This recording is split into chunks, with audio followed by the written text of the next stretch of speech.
Hey there guys, it's Joey, and this is an update to the Morrigan altar, as promised. So hanging above the Morrigan altar is now the beautiful picture which Tracy bought me for my birthday by Laura, and it's just so gorgeous. It's hanging up there now. And up here we have a few new additions to the sort of hanging peg part of my Morrigan altar. My so above part. We have obviously my Morrigan spell orb, which has been there since the beginning, as well as my Morrigan spell beads. And they've been there since the beginning, but the prayer beads that Sharon sent me, which are absolutely incredible, are now hanging there. They look like little droplets of blood. I don't care if that's morbid. And the beautiful journeying crow key charm that they said rock and roll sent me is hanging up there. And then the new focal point for the altar is the incredible statue which Aidan bought me, the black and red resin statue, which I have wanted for a long time. And she's now the new focal point, which is why the other statue is now part and parcel of the Celtic ogre seasonal altar. It's a mouthful, as you could have seen on the other video, which is fine, it's good. She's part and parcel of and reigns over my Celtic path. So having her representation on the seasonal altar makes sense. And then I grouped together the crow feathers, the hawk feather and the magpie feather, which I had on my altar, and created a sort of organic follow-on, a carry-on of the crow feathers that she's holding. See her wings and the crow wings are one, and then the organic feathers that I have been gifted in one way or another make part and parcel of the statue. Makes it a bit different, puts my own feelings, gives it a little bit of an organic, lifelike feel, ties in some of the gifts I've been given. Either side of her is the beautiful beeswax candles from the fragranttemple.co.uk, as well as the glittery skulls from last Samhain. One silver, one black, and the small skulls, the citrine that Charlie gifted me and the amethyst I bought myself. They're representative of masculine and energies and feminine energies, solar energies and moon energies within each other, which is why the silver is on this side and the black's on that side.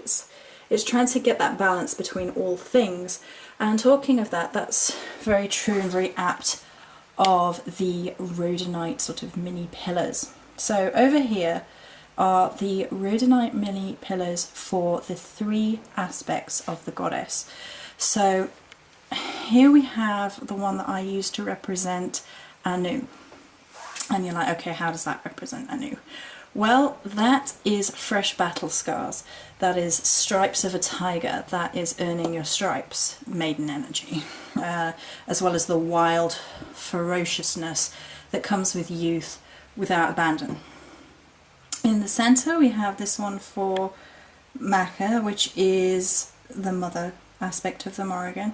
And this is because it looks very much like a forest. It looks, to me anyway, it's up to you what you think it looks like. I think it either looks like you're looking down at the forest floor or you're looking up into the forest canopy with branches overhead. And in fact it can be both those things, because as above so below.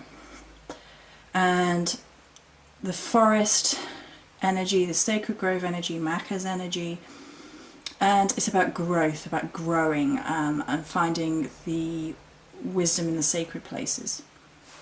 And then this one, I believe, is a representation of Babe. It reminds to me sort of, it's not really, there we go, you need to turn this one. It reminds me of Battle Scene. You see? There we go, it's supposed to be that way around. You see how that looks like a hill with the battle scene and the storm blowing, and then this is the little bit of a crow here and staves of war. It's a very sort of death scene to me, that part of the rhodonite. And if you haven't seen my video on it, rhodonite is a crystal which I truly believe represents the Morrigan, and is one crystal which is almost never sighted. and I'm going to talk about this in a different video as well, but basically rhodonite is one of those crystals I really honestly feels connects to the Morrigan. And obviously you've got the altar cloth and things, which I don't know if I have to really mention again. But so then over here is the single rhodonite, which I believe represents the Morrigan, and you can see a crow and then a warrior with a spear in it.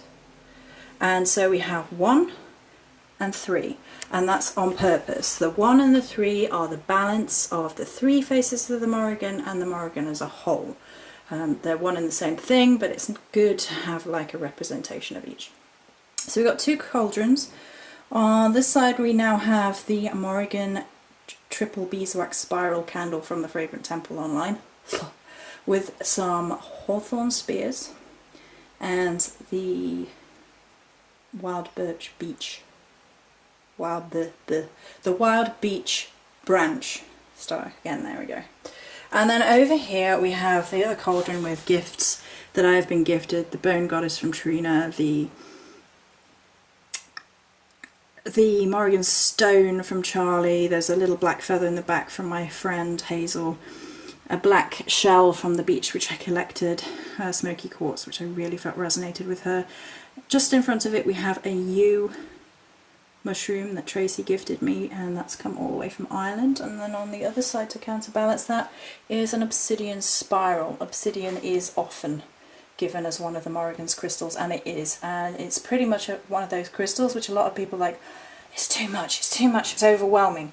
And to be honest, that's how the Morrigan is. And if you know, the Morrigan is overwhelming and powerful and strong. So, and then of course we have the 2 obsidian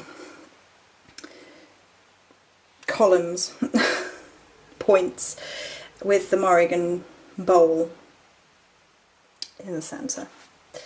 Either side of that is the Orthioceras, and new to the table or the altar is the labradorite egg.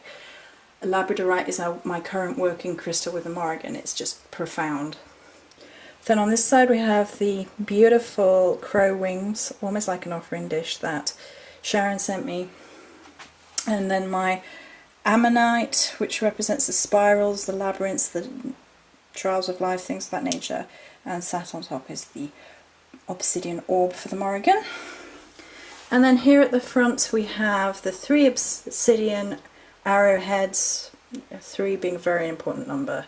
And if you notice, 1, 2, 3, 1, 2, 3, 1, 2, 3, number of the goddess 9, 3 by 3 by 3. So we have 3 obsidian arrowheads. We have a moonstone arrowhead, a bloodstone arrowhead, and a carnelian arrowhead for Anu, Babe and Macha. And the Babe one is up here at the minute because we are moving into her time of the year, and that's also why the obsidian, no, she's jet, sorry, the jet skull is at the front for Babe, and then we have the amethyst one for Macha over here, and the rose quartz one for Anu there. So there you go, that's an update for the Morrigan altar. It's a little bit less cluttered now, I think. I like to be able to see the altar cloth a little bit more. This is just what happens when you start having more and more altars. They start being a little bit less cluttered. So that's it for this video. Many blessings.